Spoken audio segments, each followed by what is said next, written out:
جب ایمان لائے ہو تو اس کے تقاضے پورے کرو. تقاضے کیا ہے؟ ایمان ہے تو عمل درست ہونا چاہیے، ایمان ہے تو جہاد ہونا چاہیے، ایمان ہے تو جان اور مال کھپانی چاہیے. تو جو ایمان دوسرے لوگ جس طرح لائے ہیں، حمزہ بھی تو ایمان لائے ہیں، آخر ان کا راستہ تمہیں نظر نہیں آ رہا؟ ابو بکر ایمان لائے ہیں، ان کی طرح ایمان لاؤ. تو انہوں نے کیا کہا؟ انؤمن کما آمن السفہاء، کیا ہم اس طرح ایمان لائے جیسے یہ بے وقوف لائے؟ سفیہ کا لفظ تو سبھی جانتے ہیں، یہ سفہاء کسے کہہ رہے ہیں؟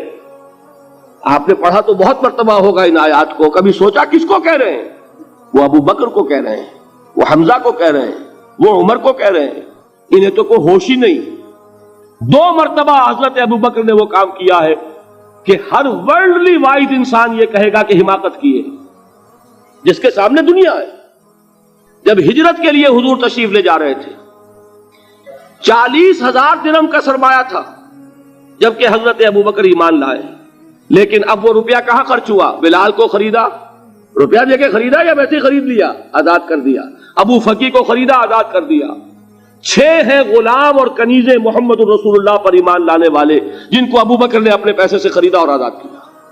یہ روپیہ تو پگھل رہا ہے نا. اب جو تھوڑی بہت پونجی رہ گئی ہے، تو جب حضرت حضور ہجرت کے لیے تشریف لے جا رہے، وہ ساری پونجی اپنے ساتھ لے گئے، گھر والوں کو چھوڑ کر گئے. بوڑھا باپ اندھا ابو قحافہ بعد میں وہ بھی ایمان لے آئے. اور یہ ابو بکر ہیں کہ جن کی 3 نسلیں ایک وقت میں موجود تھیں مسلمانوں کی. ابو قحافہ مومن، ابو بکر مومن، اور ابو بکر کی اولاد مومن، عائشہ، اسما اور ابو بکر اور عبد الرحمن ابن ابی بکر. یہ کون ہے؟ تو 3 نسلیں جس کی بیک وقت رہی ہیں ایمان میں، وہ شاذ لوگ ہیں، ان میں ابو بکر ہیں.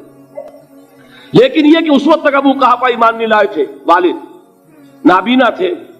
تو والد ہے، بیٹیاں ہیں، حضرت عائشہ، حضرت اسما، حضرت رضی اللہ تعالیٰ عنہما، بیوی ہے.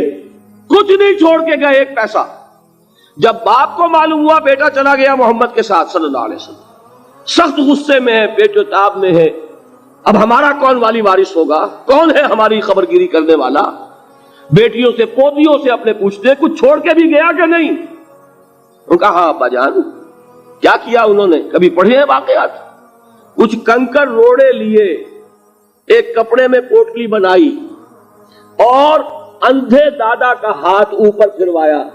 دیکھیے دادا جان یہ چھوڑ گئے ہیں، یہ مال ہے، یہ سونے اور چاندی کے سکے ہیں، ابا جان ہمیں ایسے نہیں چھوڑ کر گئے. واقعہ کیا ہے کہ ایک پیسہ نہیں چھوڑا ابو بکر نے گھر والوں کے لیے. سب کچھ لے گئے کہ کیا پتا محمد کے ساتھ جا رہا ہوں، کس وقت کیا ضرورت پیش آ جائے صلی اللہ علیہ وسلم. تو یہ کوئی عقل مندی کی بات ہے؟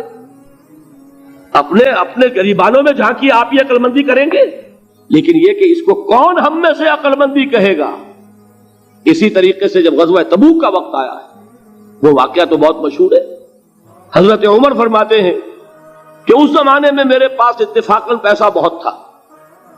میں نے یہ سوچا دل میں کہ اس مرحلے پر تو میں ابو بکر سے بازی لے جاؤں گا. مسابقت ان میں بھی تھی، لیکن نیکی کی مسابقت، خیر کی مسابقت، انفاق فی سبیل اللہ کی مسابقت. تو میں نے سوچا کہ میں بازی لے جاؤں گا. میں نے کیا کیا؟ کل دولت جو تھی اس کے 2 حصے کیے. ایک حصہ گھر رکھا اور ایک لا کے حضور کی خدمت میں پیش کر دیا. حضور نے پوچھا کہ عمر گھر والوں کے لیے کچھ چھوڑا؟ کہ جی ہاں، نصف کیا میں نے. اب وہ آئے ابو بکر، پوچھا حضور نے ابو بکر گھر والوں کے لیے کچھ چھوڑا؟ کہ نہیں. صدیق کے لیے ہے خدا کا رسول، بس گھر میں اللہ اور اس کے رسول کے نام کے سوا کچھ نہیں چھوڑا. پروانے کو چراغ ہے، بلبل کو پھول، بس. اور صدیق کے لیے ہے خدا کا رسول، بس. مجھے گھر والوں کے لیے کچھ نہیں چاہیے. یہ کام جو ہے، تو یہ جن کا ہم اس وقت ذکر پڑھ رہے ہیں منافقین، ان کے نزدیک حماقت تھی یا عقل مندی تھی؟ یہ سمجھداری تھی یا بے وقوفی تھی؟ وہ ہے جو بات کہہ رہے ہیں کہ جب ان سے کہا جاتا ہے ایمان لاؤ بھلے لوگوں کی طرح جیسے دوسرے لوگ ایمان لائے ہیں، تو کیا کہتے ہیں؟ انؤمن کما آمن السفہاء الا انہم هم السفہاء ولکن لا یعلمون.